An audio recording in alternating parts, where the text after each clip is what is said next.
रहमान रहीम। Dear students of second year civics, अस्सलाम वालेकुम। हमारा 1956 के आइन की खसूसियात का टॉपिक चल रहा था। साबका लेक्चर में मैंने आपको नंबर 5 यानी या कीवानी मुकन्ना तक डिटेल बता दी थी। इसको थोड़ा रिवाइज़ कर लेते हैं कि यह आइन तहरीरी नोयत का था, वफाकी नोयत का था, लचकदार आइन था, पार्लिमानी निज़ाम इसके तहत अपनाया गया और मुकन्ना या कीवानी रखी गई। तो आज हम देखते हैं कि अदलिया की आज़ादी, अदलिया को आज़ाद हैसियत दी गई इस आइन के तहत। 1956 के आइन में अदलिया की आज़ादी की ज़मानत मौजूद थी। आला तरीन अदालत सुप्रीम कोर्ट होगी और दोनों सूबों में 2 हाई कोर्ट्स का क़याम अमल में लाया गया। चीफ़ जस्टिस और जजों की तकर्री सदर पाकिस्तान करेंगे और जजों की मुलाजमत का तहफ़्फ़ुज़ उनको फ़राहम किया गया और उनकी बरतरफ़ी मुआख़ज़े के ज़रिए करार पाई, जैसा कि सदर की बरतरफ़ी के लिए मुआख़ज़ा था और कौमी असम्बली की 2/3 अक्सरियत चाहिए और इस मुआख़ज़े की तौसीक सदर पाकिस्तान ने करना थी। यूं अदलिया की आज़ादी की ज़मानत दी गई। फिर अगर आप नंबर 7 पे देखें तो वाहिद शहरियत का उसूल कार फरमा होगा। पाकिस्तान में तमाम शहरी पाकिस्तानी कहलाएंगे।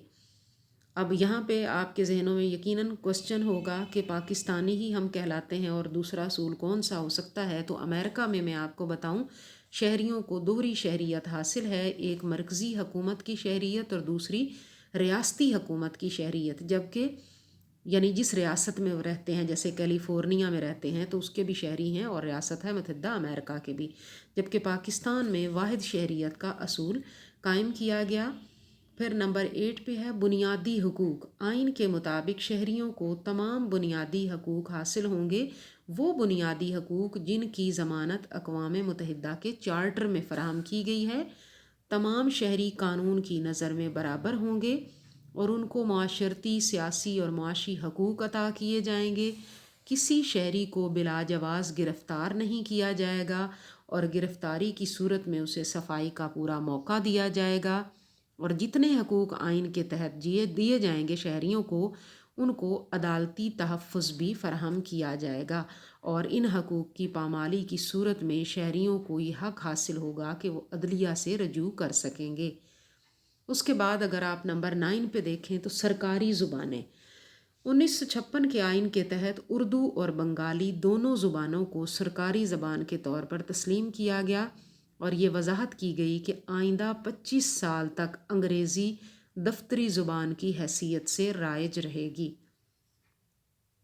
फिर इस्लामी दिफ़ात कौन सी शामिल की गई 1956 के आइन में?